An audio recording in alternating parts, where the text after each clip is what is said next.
Hello, welcome to microeconomics. So this would be the start of the course. Probably one of the first lessons you learn about in the microeconomics course. This is for OCR exams, last examination, 2015, 2016 for the reset. So it's the spec that came out in 2009. All right then, so these are the first two specification objectives. Describe what economists mean by the economic problem and understand the different factors of production as economic resources. So it's very much the introduction to economics. So probably the first lesson that you do, you'd look at different objects, and we've got a pair of scissors, and we've got Connell College and a car, and you'd say, what are the resources that you need to make these items? So for a pair of scissors, you're thinking of some metal somehow, but it's not just going to kind of form itself. You need some workers, some tools, maybe a building. Connell College, which is sixth form college in Manchester, you need some teachers, you need some students, you need some books, you've got that lovely new building, and so on and so on. And the thing about all of these resources is they actually fit into these categories that we call the factors of production. So the factors of production are just basically a way of categorizing every resource that you have. So it's land, labour, capital and enterprise, and sometimes in the exam it asks you just to list these so you can get 2 easy marks, but a more complex question is where they ask you to relate it to the case study. So I think there was a question a few years ago about fast food. So what would be the factors of production for fast food? So if you think about labour, yes, it's workers, obviously, but you want to be a bit more specific with that. So what workers are involved in the production of fast food? Well, you've got your chefs and your staff that are the cleaners, and you've got your staff that are working on the tills. And then capital is just anything that's man-made.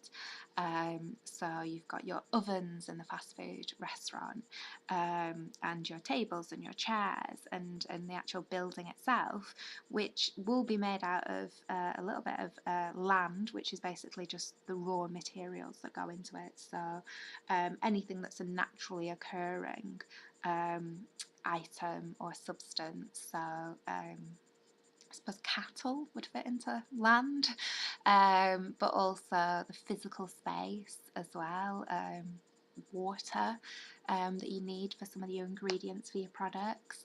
And then enterprise and entrepreneurship is what organises the land, labour and capital together, because if you had those three things but you didn't have someone kind of organising it and coming up with the ideas, you wouldn't get very far with them. So it's simple question. The 4 factors of production: land, labour, capital, enterprise, but usually in an exam they want examples that relate to the specific case study. Okay, so say you were doing a breakfast cereal. I think most breakfast cereals are made out of corn, I think, maybe. But, that would be the land and the physical space needed to grow them and to harvest them and to produce them in the factory. The labour would be the farmers, the factory workers, the people that pack up the products. Capital would be any man-made equipment, so your combine harvester. I don't know if you use those for corn, to be honest, but, any farming equipment or machinery that's used in the factory, conveyor belts, those types of things. And then the enterprise would be, Kellogg himself, or any managing director or CEO of the company. Okay, so that's factors of production. And then the basic economic problem, usually a 2-mark question, and you just need to state that it's scarce resources and unlimited wants, and that is the basic economic problem. And so these resources, do I have some? No animation there, but the resources are your land, labour, capital and enterprise. Those are your factors of production, and they are scarce, as in there is a finite supply of them, there's a finite amount of them, and it's unable to meet all of your wants. So sometimes they actually ask for the definition of scarce as well in the exam, so make sure you learn that definition. So there's lots and lots of things that you'd want to do in life, and lots of things that you can produce, so that we have this concept of unlimited wants.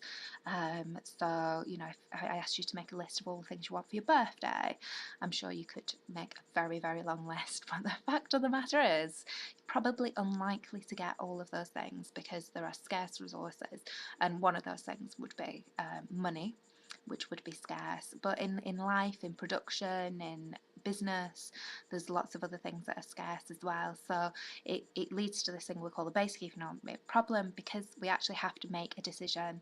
What shall we produce? Because we can't produce absolutely everything. How are we going to produce it, and for whom are we going to produce our items? And so that is basically trying to explain what economics is. And economics is just a way of working out those three questions. Now, if you get a question in the exam, it might just be basic economic problem, scarce resources, and unlimited wants, 2 marks, yay. But sometimes it's a little bit more complicated, and they'll ask you to relate it to the case study. So how does, I think it was, how does the basic economic problem relate to the housing market a few years ago? And you had to point out what was scarce. So in terms of scarcity, there was an there was a finite supply of houses, and there was a finite amount of land, so physical space to build them on, and people have finite supply of money to purchase these things with, and to invest into houses and those types of things. But there was unlimited wants. There was a lot of people wanting housing because there's more kind of single people living on their own these days than there were maybe 50 years ago. There's more people wanting second homes, holiday homes, that type of thing. So not everybody is going to get what they want. So we've got this economic system that tries its best to resolve that problem. Okay, so describe what economists mean by the economic problem, scarce resources and unlimited wants. Understand the different factors of production as economic resources, so land, labour, capital, enterprise, and appropriate examples that relate to the case study.